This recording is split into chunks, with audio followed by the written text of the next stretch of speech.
Well, hello, everybody. Welcome back to the CrossWinds More Than Sunday podcast. It has been many months since we've done one of these, and I am Chris. I'm the senior pastor here at CrossWinds, and I'm here with Jodie today. Hello, everyone. Jodie's our associate pastor, and we thought it was about time to do another podcast so you could just kind of hear the insider discussion we have about going back to indoor services, other parts of what we want to get back indoors and get back happening on campus. And our plan is to kind of take some time today and address those things, as well as children's ministry. Yes. And what that looks like. So we're going to take a few moments and do that. I guess thanks for listening to this if you decided to turn it on. I wonder if there's somebody sitting out there, Jodie, who was an avid follower of the podcast who wondered, like, what happened? Yeah, why they haven't done an episode in like 6 months. We're a little rusty, so bear with us. I always say, I said this the last time we did one, which had been a few months too, between that I intended for us to do these every day. Right. That every day of the pandemic, or at least every weekday, maybe 5 times a week, we would release one of these. And then it turned into a pandemic, a long thing. And then we got really busy. We got super busy here, I think, with Goodness Village and figuring out how to do ministry differently. And we did. So here we are. We got very busy. So before we get into all of that stuff, how are you? I'm good. Yeah, things good fill everybody in on what's happening in Jodie's world in the middle of this pandemic. You guys, I didn't know we were going to do this. So I know. I usually do this when you're on. You always throw me a curveball. Yeah. I never know what to say. We're doing really well. We have, how long? It's almost a year. A year now. It is a year this week. It's this week, a year? Yeah. That everything went into lockdown. And I feel like this last year, like for so many people, has been bittersweet because we've had to learn how to be a different kind of family and interact differently with each other. Yep. With kids being home and my husband being home working, we haven't been used to that because he used to travel a ton. Yep. So this year's been really good for us. Yeah. Yeah. If I have to look back on this year, if I had to just comment on it, it's just been a good year for our family. I think I'm hearing that from a lot of people that it's this whole nightmare we've all been through has definitely had some silver linings. If I can mix my metaphors. Yeah, go for it. And mix away. In fact, I do. You and I and Andrea have been talking about a series out of Easter where we actually just kind of see the light at the end of the tunnel of this whole thing, and a little bit more of getting back to normalcy as people get vaccinated and all that. And we've actually talked about a series just kind of saying, let's take a couple weeks and explore what we learned over this whole thing. Yeah. The gifts that came out of the kind of the dark year that we had, because there's definitely a silver lining. Yeah, no doubt. Sure. One of the things that's been really cool for us as a church, we've been doing these outdoor gatherings, and I always feel really weird. Just again, if you're listening to this, the insider piece that you don't catch in our emails and our videos that we release, it always feels weird to me that we promote these outdoor gatherings, because I know the vast majority of our CrossWinds attenders are having to watch online, either because they have kids, or they have some underlying health conditions, or they're just not comfortable yet, right? Or they've got family who have those underlying health conditions that they're in a bubble with. They don't want to. So whenever we talk about the outdoor, I find myself going out of my way to go, it's not our main thing. I know. It's just a thing for some people who want it.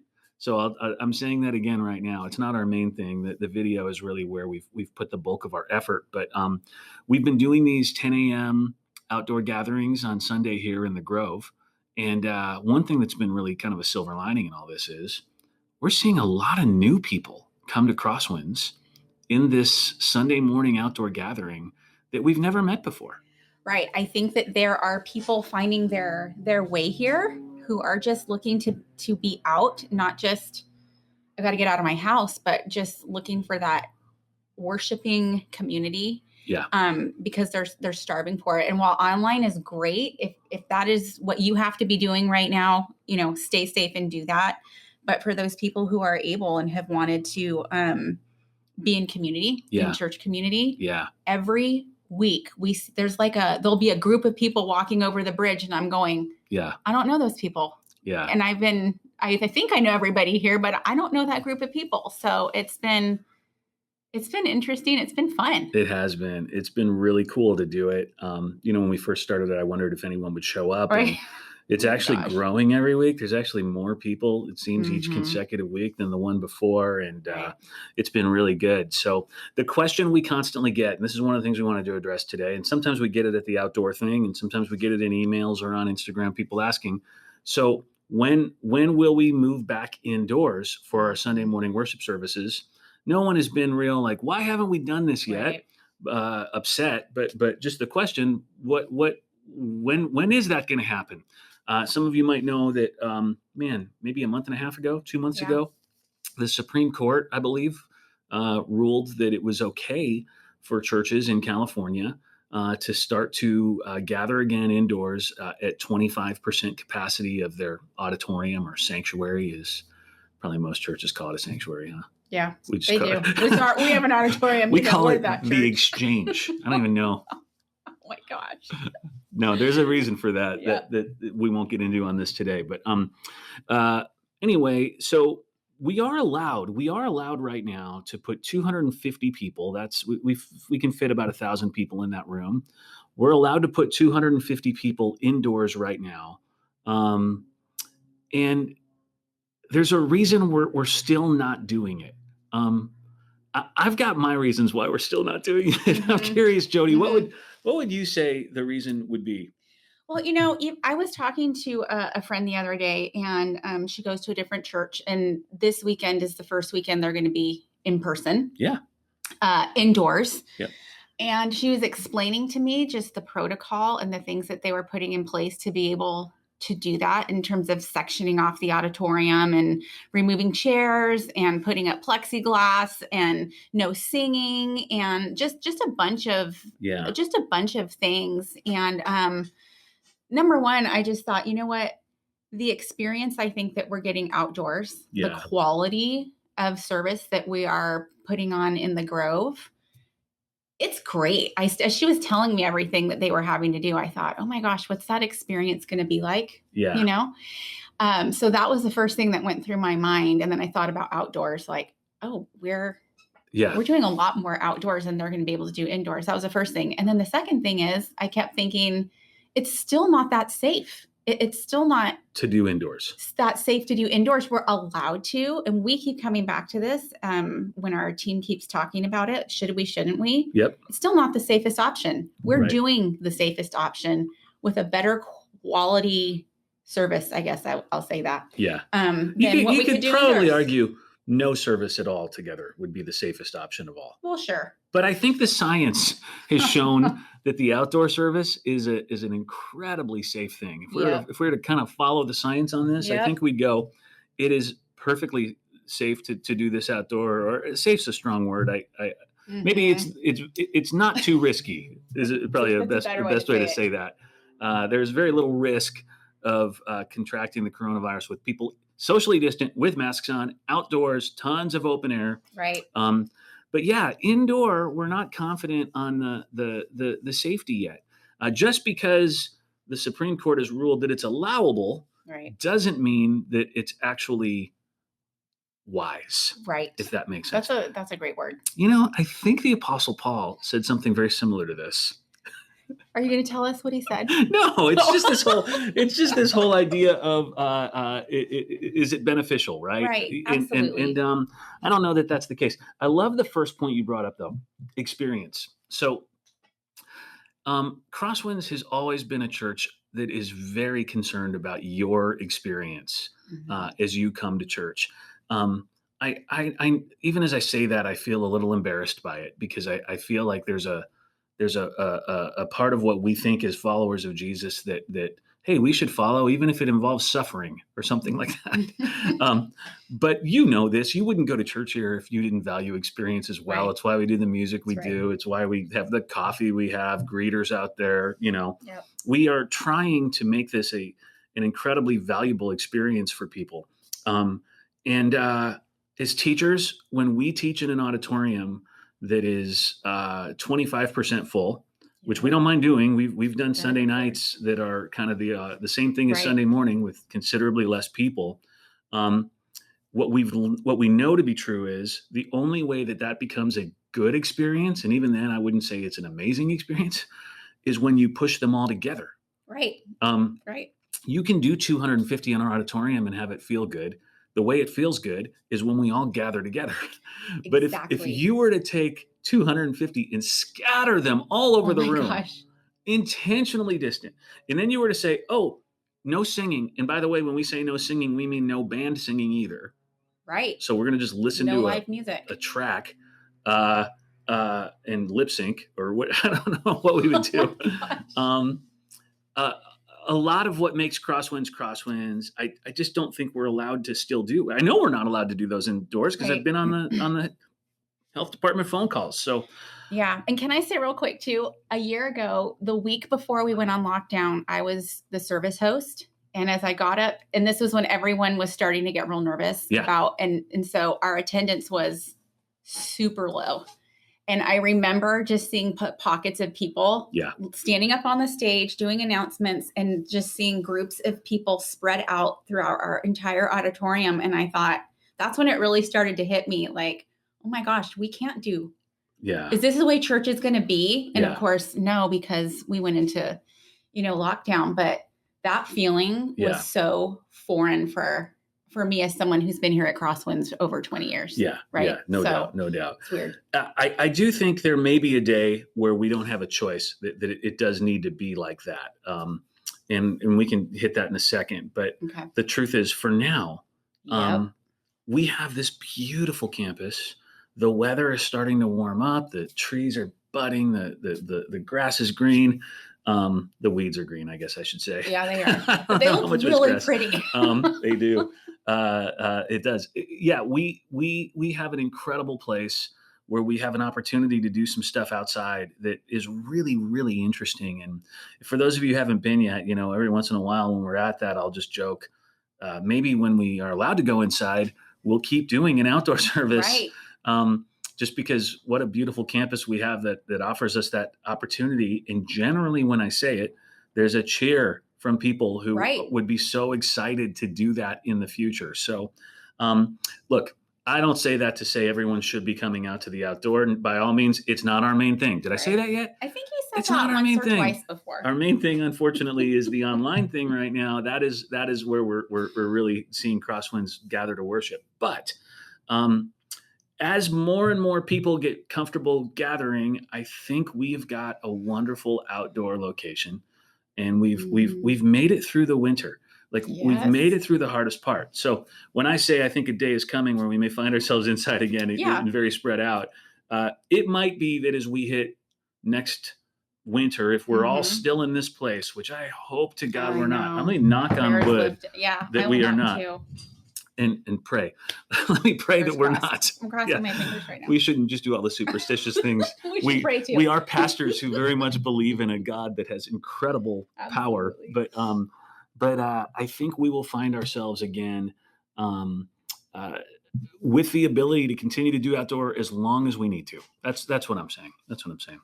Yeah. So. And it is such a unique, it is a CrossWinds experience. We've now added that outdoor experience to part of who we are. And it just adds to that worshiping community, to that vibe. So it's really cool. That's the long answer. You see why we can't, we're 14 minutes into a podcast.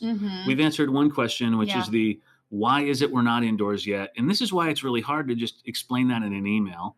I mean, I guess we could sum it up very briefly with just because it's not wise yet. It's not the wisest choice. No. Or because we have other opportunities. Or because the experience wouldn't be good. Right. We could do any of those. But the truth is, I think just to hear from our hearts a little bit more on it is probably valuable for everybody as well. Yep. So that said, there is a piece that we are really, really excited to start to bring back to Sunday morning into the outdoor gatherings. And I guess in this way, it is a little bit of a shift from online only with, hey, there's the side outdoor thing if you want it, to something that makes, I think, Sunday mornings outdoor a little bit more substantial for Right. more people in our church who haven't been able to access it.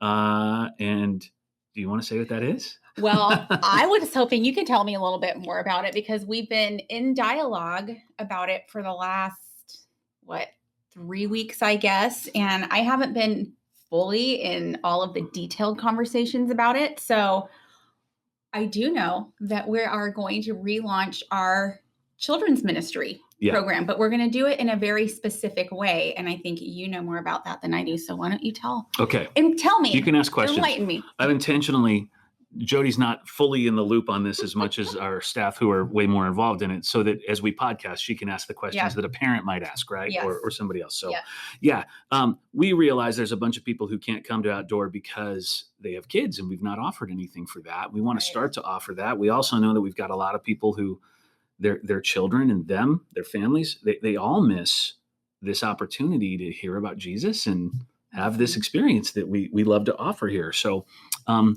what we have really been doing for the better part of, I'd say 9 months now, we've been doing student ministry outdoors on Wednesday night very well. It is really good. Jodie, you've got a son in that program. I've got 2 daughters in that. They're having the time of their lives on Wednesday nights, outdoors, running around. It's a blast. My son, who I used to have to do the bait and switch on him, like, hey, I'm going to Target on a Wednesday night. Will you come with me to Target? Oh, I gotta stop by church after I'm done at Target. And then Zach would see him walk across the campus and go, hey, Ernie, come to middle school. And then he'd have to go. Now my kid is like, Mom, I'm going to middle school. You need to get in the car. We're going to be late. Like it's him reminding me that he has to be here on Wednesday nights. It's amazing. It's a really great thing they're doing. And for me personally, part of what I've loved, we've always wanted to see our student ministries and children's ministry. You'll see where we're going with this in a second. Use the campus. And I think it's very hard if you've come from a church, or if you came from where we came from at Sierra Court in this warehouse. It's really hard to get out of the box of, as I plan what we're going to do in middle school or high school tonight, I plan around the room that is the room we've been given for the evening or for 10 years, right? That's our room. And so we're going to decorate the room. We're going to have music in the room. We're going to have games going in the room. And now, not being allowed to be in rooms, we're watching them use 35 acres, which we've always wanted, but it's just hard to keep. I could say that all day long. Right. You guys use the outdoors until you're forced to do it. And I do wonder to what degree our student ministry will ever want to go back. I think they will when it's raining and cold. Yeah. But otherwise, I think outdoors has been pretty great. Well, because we've been doing that for such a long time with our student ministry, we've started to realize we think we can start to do that with our kids ministry. When we look that the schools have started to open, as much as it seems we've been talking about this a few weeks, we've really been talking about it months. We've just been kind of waiting for schools to open for us to know, all right, it's officially time to be able to offer this at CrossWinds again too. In Livermore, schools open March 22nd. I'm not sure about the rest of the districts around here. I think Pleasanton's already open. They're open already, yeah. For like a hybrid model. I think same with Livermore. Yep. Dublin, I don't know what's going on in Dublin. Yeah, I don't know. I'm very confused about it's like the big question mark. And then San Ramon, Danville, I think they're open already too, from what I can tell. So, by the way, if you're listening, don't take that as news. Probably check with your school district. Yeah, fact check us on that one. We don't know what we're talking about. That said, we've said, all right, well, what would it look like for us to reopen out here and to do that in a way, unlike the schools where they can put a cohort in a classroom and it's the same kids every week, right? And with the same teacher, and the nature of church. I mean, I'd love to think you all come every single week consistently, but that's not always the case. And sometimes people are here every other week, and sometimes kids make it and sometimes they don't. And so what we are going to do, we are shooting for an Easter Sunday launch of our kids ministry program again, outdoors, with a couple of weeks prior to Easter where we pilot program this to work out the kinks.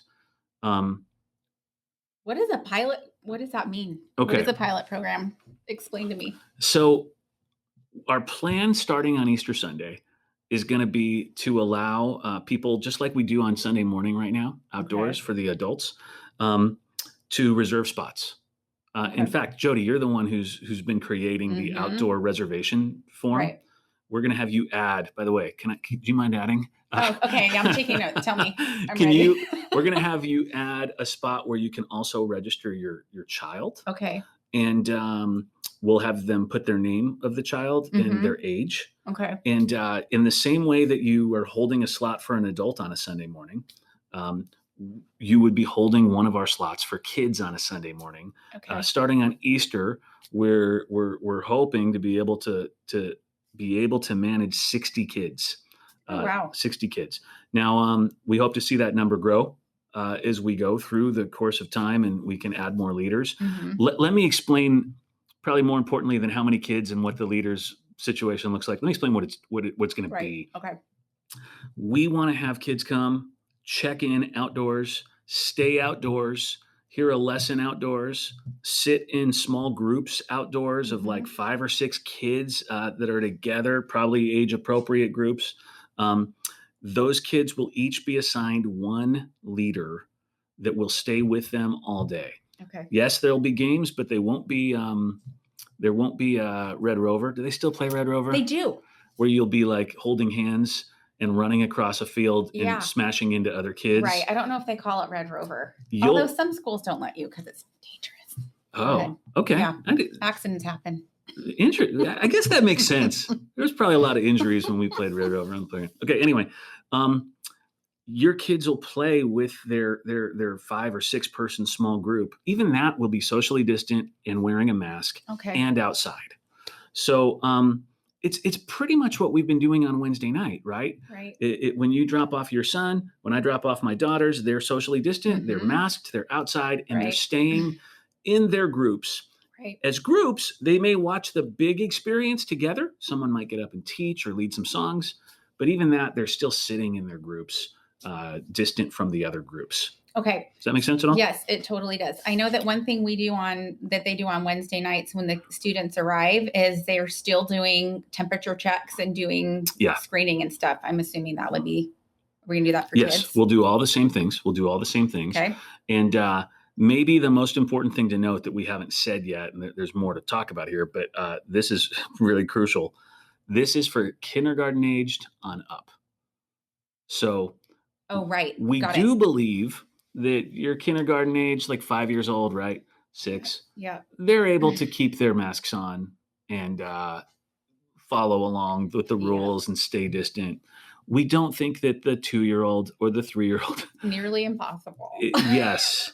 We'll get to that in another minute. But the vision is for people to be able to sign up to come. We need them to sign up so we can make sure we have enough leaders for them to be in that small group, right? So if the danger is we have 150 kids, I'll show up and we've got 15 leaders, and now these groups are 10 each, right? That gets to be an issue. So we need people to sign up for it. Okay. So what about the pilot part of that? Yeah, pilot program. Okay. We've got to work out the kinks. We've never done this before on a Sunday morning this way. We are actually recruiting a number of high school and college kids to be those leaders. There's a strategy behind that. As we looked at this, we just thought to ourselves, who are the people that we can be very confident in right now are least affected by this coronavirus and would be comfortable doing it. Of course, those kids will be wearing masks too. I mean, but we thought if we can go recruit that group of people to come play leadership roles in this under the leadership of our staff team, and we'll talk about that in a moment too, then we feel pretty good about, the ratios, which would be way better than our normal Sunday morning ratios, right? Right.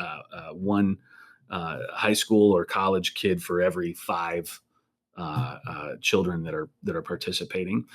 Because of Easter being 50, 60, as we grow that, we just want to try that the 2 weeks leading up to Easter with 20 kids. Okay. Maybe 25. And so part of what we'd ask is if you have been itching to come back and you're feeling like, this is probably something I'd be okay with and comfortable with, would you be willing to be a part of our pilot program and send your kid? Well, don't send your kid. You're going to come to church too. You'll come to the morning service while your child is over here participating.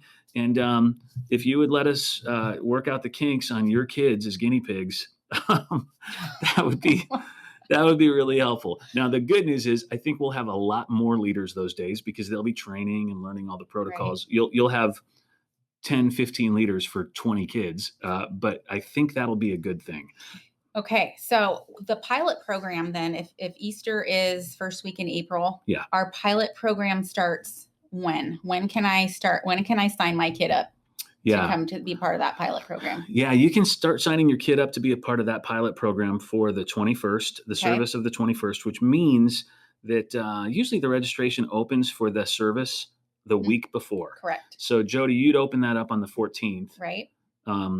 Usually it's the morning of the 14th, huh? It's the morning of the 14th. So the Sunday before the Sunday that you want to attend is when that registration form goes live. And you can find it on our CrossWinds homepage. At the top, there's a black banner and it'll say, click here to register for next week's service. And so that's where you'd go to register. And it will all be on one form. You can register yourself for church to come to the outdoor gathering. And then you can register your children to come to the pilot program for the 21st and the 28th. And the 28th. Now, Easter will be the exact same way. You'll sign. That's part of what we're piloting. How's the sign-up experience going? When we see who signed up, how are we at placing them in groups? Our desire is to try to place them in the same groups every time. Then again, we know that some kids are kind of not going to be able to be here every week, and that's going to change things a little bit too. So, so the 21st and 28th are the pilot ones. We really want to encourage people to help us with that. The Easter is where we kind of go significantly bigger, and actually we're hoping to do a kind of bigger Easter celebration, like it's almost a sunrise service that day, but we're not calling it a sunrise. Well, we are sunrise at 9 a.m. 9 a.m. Yeah, that's how we do it. We're going to bump it up to 9 a.m. from 10. Got to roll out of bed an hour earlier. That's right. You know what? Do you have this fear that people go, what are pastors doing now? All the time. All the time. I have people ask me, so you've got a lot of free time on your hands. And I laugh at it because it is the farthest thing from the truth. I'm busier now than I was before this whole thing. So unfortunately, it takes the same amount of effort to write a sermon that you only teach once outdoors and once on video as if you're doing it 5 times, right? The same 25 hours. That it takes to write it? It takes me to write it. It takes you like... No, I put in about that amount. Okay. So how did I feel like we are off on a tangent all of a sudden. What were we talking about? No, we just finished talking about the pilot program. Pilot. Yes. I was going to say part of what we're wanting to see in this kids thing, we really want to, there'll be a craft still. There'll be, like I said, game time. There'll be a story time. There'll probably be some music that's part of this. And here's the thing that's really significant. This all has to fit in to our normal, what our normal outdoor 50 to 55 minute schedule is. Right. So this will be a reduced timeline that we are fitting in, because normally we're like 65 when we were doing our old, sometimes 70 minutes. So if you do sign up for this, please try to come on time because we're going to start real quickly with this thing. Right. Can we talk about the number of kids?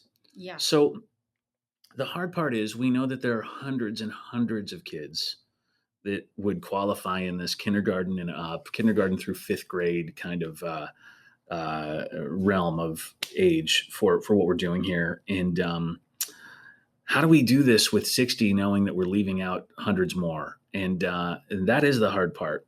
Our hope is to see that number increase over time as we see more and more people who are wanting to come back on campus. Right. As we see more and more people who can step into leadership roles at that. Right. But we just thought it best to, once we've piloted it a couple of weeks, to really start with a number that we knew was manageable and safe and that we could do this right.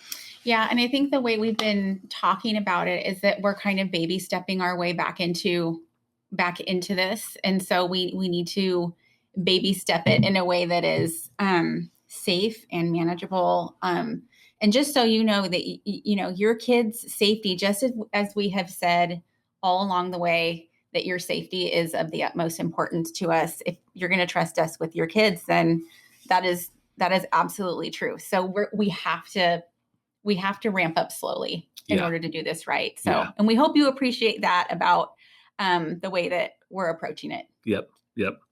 So the natural question that I think comes out of that is, what about early childhood kids who are not in kindergarten yet, preschool down through nursery? What does that look like? And I'll just be honest, we're still trying to figure that out. Here's our best guess right now, that we won't be able to offer that until we can offer that indoor. Yeah.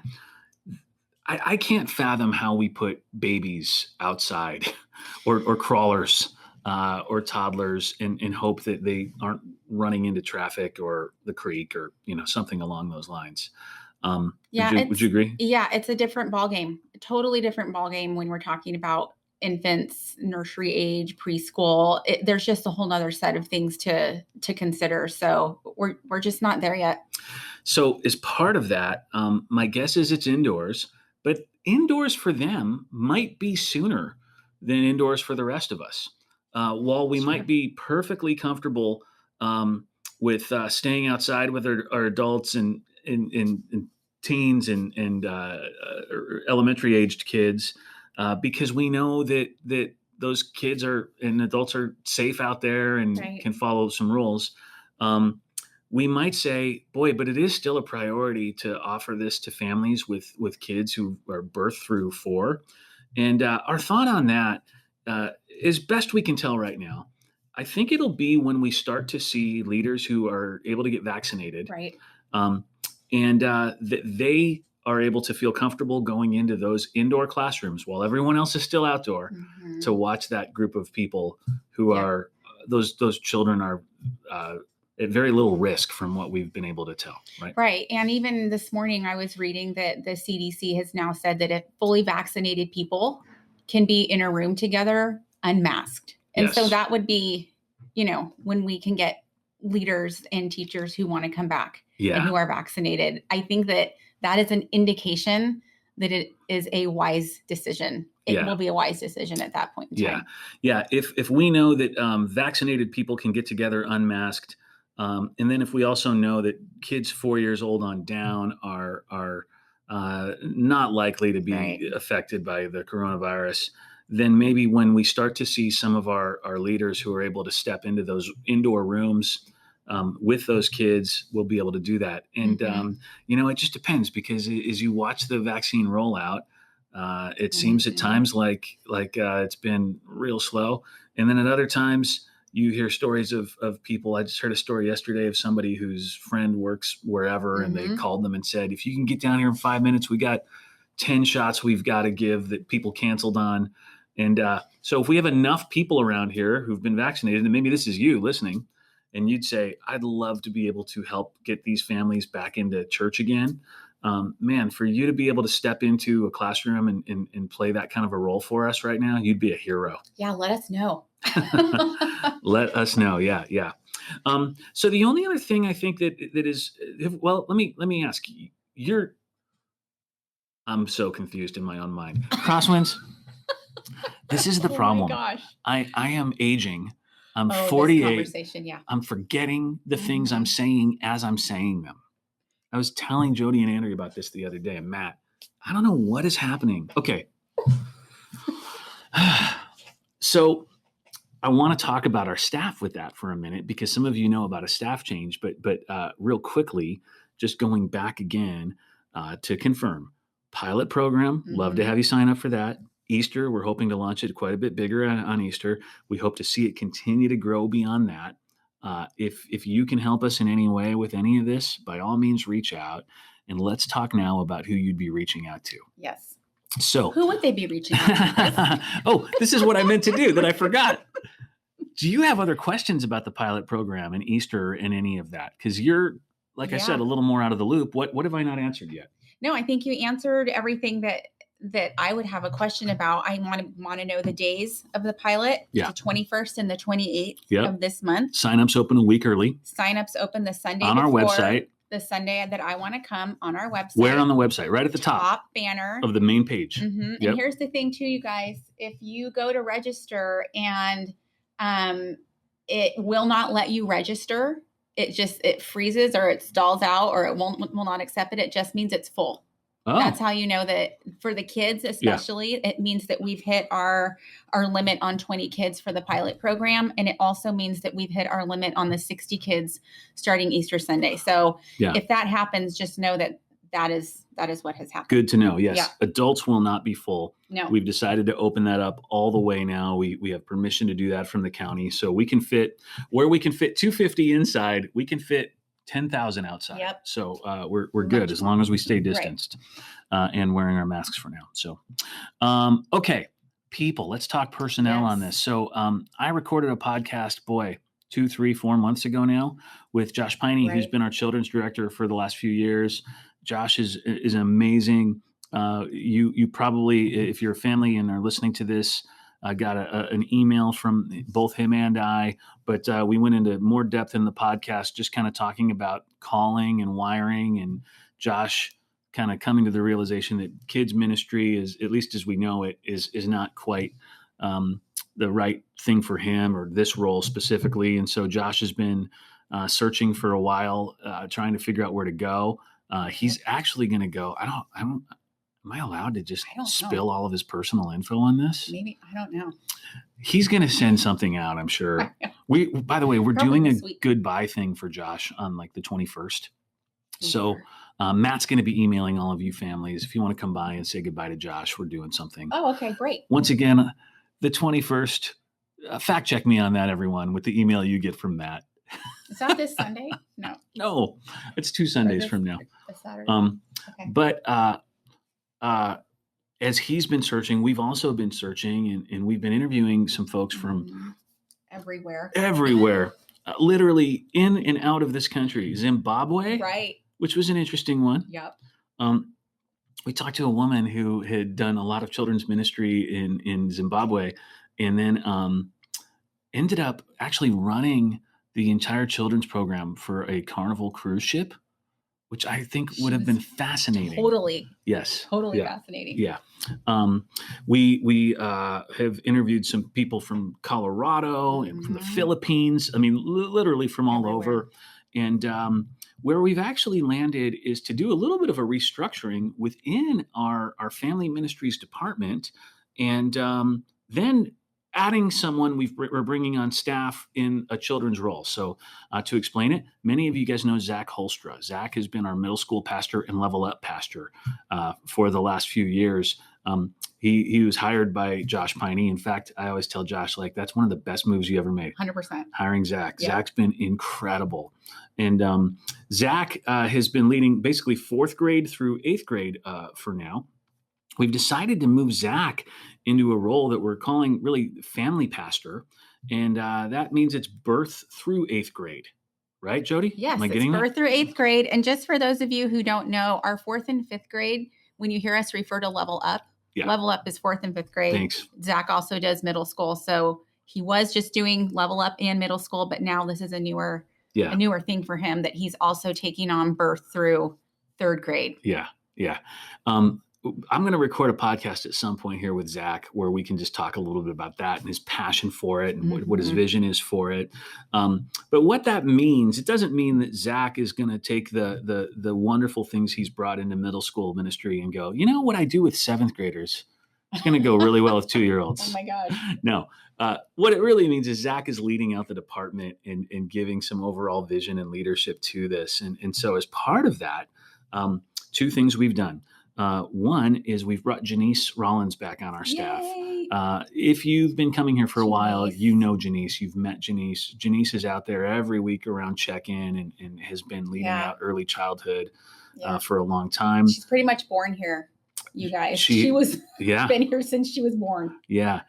Janice, I think, has probably spent more time on the CrossWinds staff as an intern in past years, Yes. or It's probably true. she actually has more children's ministry around this place than Yeah, most of us have in ministry altogether. it's true. And so, and I'm not exaggerating. I'm like Mm-mm. literally, I think Janice, I remember her first interning with us in our children's ministry in our old building. So you're talking at least 8 or 9 years ago. Yep. Yeah. So Janice is going to be moving back into a role. She's currently a teacher, a kindergarten teacher, I think, Bless right now. her. So part-time, she's going to be moving kind of in some of her other Mhm. free time that she might have outside of that job into helping bring operation support to this ministry, because she's good at that, the logistics, Excellent. the details. Yeah. But we've hired full-time another person named Simone that I am so excited for you guys to meet. And Simone actually starts Wednesday, Jodie. Oh, she does? Yeah. I'm so excited. I think that if you have a kid in children's ministry, you're going to fall in love with her. She had to do a video. Like, we had her do like a sample video for us to see how she kind of did on camera and what she would put together for like a third grader or second grader. And I had my my third grader, who's really not impressed by much, sit and watch it with me, and he thought it was hysterical. And we talked about it the rest of the day. How clever it was. She's great, and I think you guys are going to love her. Yeah, we'll probably have to do another podcast with Simone so Mhm. everybody can get to know her. The video you're referencing, she created a character named Fedora. Fedora the Explorer. Not Fedora. Did I say Fedora? Fedora. Like she wore a fedora. Oh, I know. That's just and had like a mustache. Oh yeah, she was hilarious. Her mustache kept falling off. It was like a piece of felt, and it was so funny. She was doing it. She kept sticking it back on. It was awesome. We think you guys will love her and what she brings, and a lot of what that is the creative part of what this ministry looks like. So we're excited. If you've been volunteering in children's ministry, well, I say you've been as if we've been doing this for the last year. If a year ago you were serving and volunteering, we're excited for you to get to know her. She'll be probably the person you interact with more than anyone in this whole thing. But we're excited about this kind of team approach, the three of them working together. This is a big job. It's really hard for one person to do that and to carry that mantle all themselves. And I think for us to structure this in such a way that we've got really three who are putting effort into this together is really important. It's wise. Yeah. And they're all go-getters. So I'm so excited to see how we keep telling them, okay, again, we're going to baby step our way into it. And I can just see them, leaps and bounds. So it's going to be fun. So that's it. I'm excited because I'm excited for some of you to get to return to campus who've not been able to come. I feel like we've not been serving you as well as we want. We want to be, I should say. The online content will continue for children's ministry for those of you who are not comfortable coming. And just like I said before, that the main thing is online for adults, I think the main thing will be online for kids. But I also know your kids are tired of being online. Yeah. And I think, go ahead, Jodie. Oh, no, I was going to say, and just remind you too that, and I just want to clarify this. Online, the curriculum that we've been using for KidMin is orange. Yes. Right. And we've talked about that. I think we even did a podcast about that at one point in time. Yeah. The curriculum for Sunday morning, if your kids do come back, will still be orange. Right. So it won't be a different program if they decide to come in person. Yeah. It will be the same. Well, it won't be a video they watch. Right. But it'll be the same lessons that are taught in person and the same curriculum really. So I'm not going to be missing out on a week of orange if I come in person. Exactly. Okay. Yeah. Great. All right. I think that's everything. I'm sure it's not. I'm sure we'll forget something, but there'll be other ways to communicate this thing. I think you'll be getting an email from Zach or Janice or Simone, probably all three of them is one big email early next week. I believe that Matt's going to be sending something. In fact, if you're listening to this podcast, you probably found out about it because Matt sent out an email saying, "Hey, here's Chris and Jodie talking about it." Unless you've subscribed, you know what I've always wanted to say? Hey, make sure you like and subscribe. Hit that like button. Smash that like button. I don't even think you can like a podcast. I don't know the first thing about that. I don't either, Steve. I don't know how that works. No, I think that's just YouTube. There'll be more information to come. I think that's it. Okay. Wow. Thanks for filling me in. It's been good to have a conversation again. Yeah. All right, I don't remember how we close I these. think we just sign off, but let us know if you want us to resume doing these every day, or you want Chris to be doing them every day. No.